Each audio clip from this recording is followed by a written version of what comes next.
السلام عليكم ورحمة الله وبركاته. حبايب قلب ام زياد، ازيكم عاملين ايه؟ وحبايب قلب مطبخ جودي.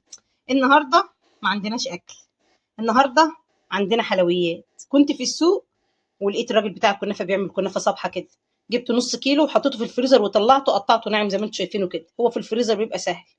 احنا هنعمل معاكم الخطوات الف ب ازاي نعمل صينيه كنافه. حطيناها في الفريزر قبلها بيوم وطلعناها بايدينا كده، طلعت بالحلاوه دي. هنعمل كوبايه سكر بودره هطحنها في قلب الخلاط وهنحطها عليها، وعليها كوبايه سمنه وهنسيحها. تمام. بنعمل الشربات بتاعنا. هو دلوقتي خلص اهو الحمد لله. كوبايتين سكر عليها كوبايه ونص ميه، غليت 5 دقايق وعصرنا عليها نص ليمونه. هنطفي عليها حالا اهو عشان هتطلع ايه جاهزه لما يطلع الكنافه نعملها. حبيبه قلبي، احنا لو قربنا شويه كده هنلاقي الكنافه بقت بتلمع. سيحت كوبايه سمنه وغلفت بيها الكنافه كويس اهي. اهو ما عملناش اي حاجه. بصي كده هتلاقيها بتلمع معاكي خالص خالص خالص خالص اهي. يبقى ديت عباره عن ايه؟ نص كيلو كنافه عليها كوبايه سكر بودره عليها كوبايه سمنه سايحه، غلفناها كويس وهنبتدي نعمل الكريمه. بصي يا حبيبه قلبي، احنا معانا كوبايتين لبن طلعهم من التلاجة اهم على النار اهم، لسه هم باردين. هنجيب عليهم بتاع 3 معالق نشا، هنقلبهم على البارد برضه قبل ما يسخن. بصي يا ست البنات اهو، حطينا 3 معالق كبار نشا. قلبي قلبي كويس اهو.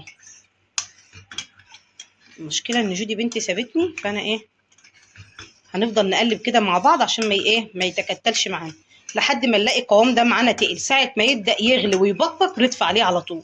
ممكن في المرحله دي تحط لها شويه فانيليا. عندنا شويه فانيليا، احط لها انا بقى شويه فانيليا وشويه سكر لو انت حابه، بس انا مش هحط لها السكر لان كفايه السكر اللي في الكنافه والشربات بالنسبه لي. بس احنا ممكن نحط لها شويه فانيليا وهتبقى الدنيا الكريمه معاكي جاهزه باذن الله. واوريكي بقى الخطوات. بصي يا ست البنات، عملنا الكريمه بتاعتنا اهي زي ما انا ما قلت لك، وخليها خفيفه مش تقيله، دي كده وسط عشان لما تيجي تعملي الكنافه ما تبقاش حتت تخينه كده، تبقى الكنافه ناشفه من بره والكريمه اللي هي القشطه تنزل معاكي كده. يا قشطه يا ست البنات يا قشطه انت.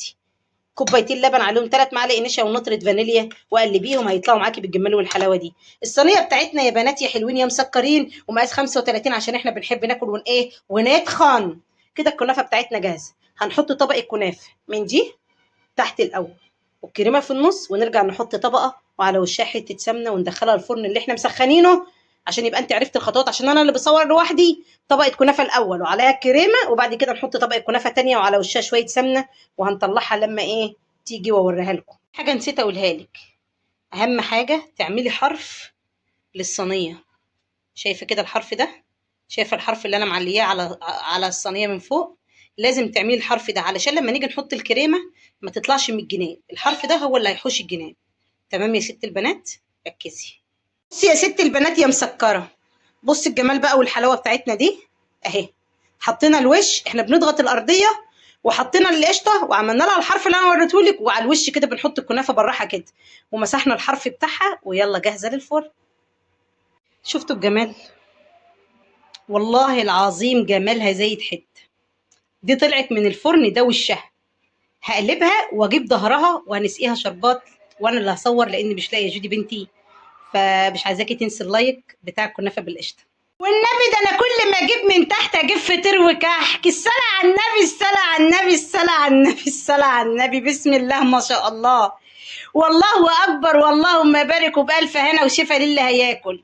دي مش كنافه بالقشطه، دي داخله على القلب كده. ايه مش عاوزه اقول لكم الجمال والحلاوه والخفه واللطافه والظرافه. جربيها يا قلبي واكتبي لي في الكومنتات.